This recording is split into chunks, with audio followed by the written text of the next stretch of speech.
Yo. Why uthi last night? Uthi last night. Na introduce. Uthi. Ngandoni?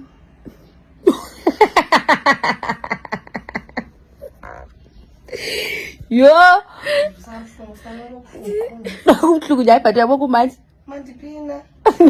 Uziyena akamandi lendlela yiyo. Ngeke phela ukuqinyisa ngozimalini. Baqinyisa ngoziphameleyo. Uqonye kabuhlungu. Uqonye no baby. Uyoyika udrive la kumuntu oyoyiwe uqonywe. Ngokuqhonya phela unawo namashiya uyasoyidlisa ke. Hello guys. We all know Mr. Romeo. Vanova iyo VK Lion. Vane baby ravara ipisa naro Zia. So guys, kune wasiri kuziya Zia, uyo ndo Zia, ex-girlfriend ya VK Lion. Zvinonzi vati vana vaipisa kapo yenge kapenge. Vana vaidana zvekudaro, and this couple yaka inspire maZimbabwean mazhinji.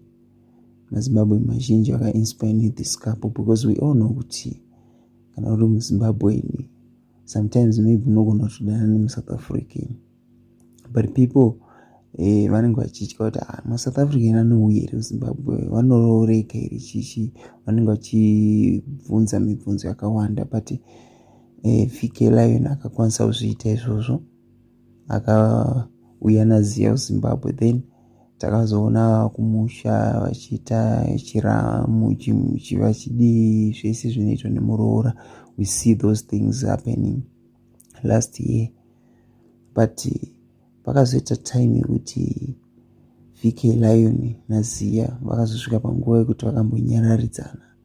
We don't know kuti chii chakaitika kuti vanyararidzane, but today I bring you this video. Zia share his side of the story. Maybe hana kupinda chake, anotaura direct, but from what she was saying, it means a lot. It means a lot about her past relationship na VK Lion, Mr. Romeo. So Dradumunzi this video achitaura, then mungu not muzvona sei zviriko mune maZimbabwe mazhinji anenge achitoda kutorora maSouth African, but you know, we all know kuti maSouth African unhu hwawo hwakaemera sei. It's not like hatisi kuvadhisa, but tinongoziva unhu hwawo, and maSouth African, most of maSouth African anenge akanaka zvekutodaro. So Mr. Romeo waka inspire maZimbabwean mazhinji. Vanhu vazhinji waka inspire na Mr. Romeo, couple yavo yaka inspire maZimbabwean mazhinji kuti vanhu kana vachida kutora vanogona kutotora muSouth African akatinda naye kuZimbabwe vakanotoita zvese zvinenge zvichiitiwa ikoko.